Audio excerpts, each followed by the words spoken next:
ರಾಜ್ಯಸಭೆಯ ಇಂದಿನ ಕಲಾಪದಲ್ಲಿ ಕೇಂದ್ರ ಹಣಕಾಸು ಹಾಗೂ ಕಾರ್ಪೊರೇಟ್ ವ್ಯವಹಾರಗಳ ಸಚಿವೆ ನಿರ್ಮಲಾ ಸೀತಾರಾಮನ್ ಪ್ರಧಾನಮಂತ್ರಿ ಇಂಟರ್ನ್ಶಿಪ್ ಯೋಜನೆಯ ಮೂಲಕ 2024-25ನೇ ಸಾಲಿನಲ್ಲಿ 1 ಲಕ್ಷಕ್ಕೂ ಅಧಿಕ ಯುವಜನರಿಗೆ ಮಾರುಕಟ್ಟೆಯ ಅಗತ್ಯಕ್ಕೆ ತಕ್ಕಂತೆ ತರಬೇತಿ ನೀಡುವ ಗುರಿ ಹೊಂದಲಾಗಿದೆ ಎಂದು ತಿಳಿಸಿದರು.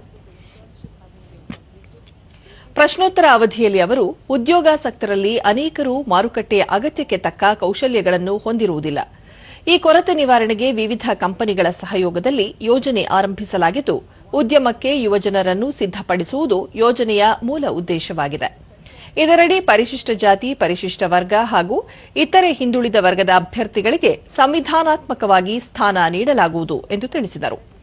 ಆಸಕ್ತ ಕಂಪನಿಗಳು ತಮ್ಮ ಜಿಲ್ಲೆ ಹಾಗೂ ರಾಜ್ಯದ ವ್ಯಾಪ್ತಿಯಲ್ಲಿ ಅಭ್ಯರ್ಥಿಗಳನ್ನು ಗುರುತಿಸಲು ಈ ಯೋಜನೆ ನೆರವಾಗಲಿದೆ. ಮಹಿಳಾ ಅಭ್ಯರ್ಥಿಗಳಿಗೆ ವಿಶೇಷ ಆದ್ಯತೆ ನೀಡಲಾಗುತ್ತಿದ್ದು, ಯೋಜನೆಯನ್ನು ಉತ್ತಮ ರೀತಿಯಲ್ಲಿ ಬಳಸಿಕೊಳ್ಳಬೇಕು. ಯೋಜನೆಯಡಿ 4,500 ರೂಪಾಯಿಗಳನ್ನು ಕೇಂದ್ರ ಸರ್ಕಾರ ಹಾಗೂ 500 ರೂಪಾಯಿಯನ್ನು ಕಂಪನಿಗಳು ಭರಿಸುತ್ತವೆ. ಯುವಜನರಿಗೆ ಯೋಜನೆಯ ಲಾಭ ದೊರೆಯುವಂತಾಗಲು ದೇಶಾದ್ಯಂತ ಅರಿವು ಕಾರ್ಯಕ್ರಮಗಳನ್ನು ಹಮ್ಮಿಕೊಳ್ಳಲಾಗುವುದು ಎಂದು ಹೇಳಿದರು. Some kind of a awareness of what is there in the market for which they have to be trained. So the intent itself was only to provide exposure and some kind of a skilling within, in a very loose sense, skilling within the organizations. So it was part of the government's attempt to provide jobs, at the same time provide for those who are still not ready for the market, that kind of a readiness to be provided. So that was the intent of the scheme.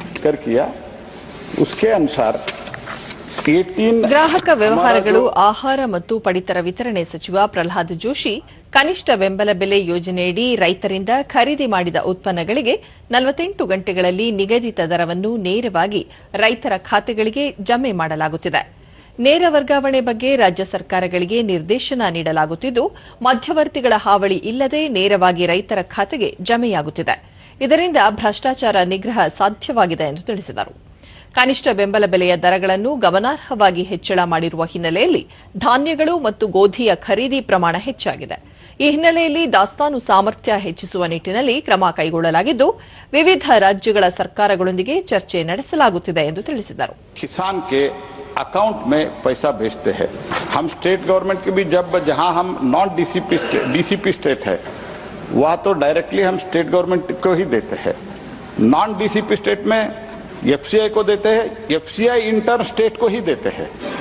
Ultimately we have instructed the state government to directly credit into the accounts of the farmers.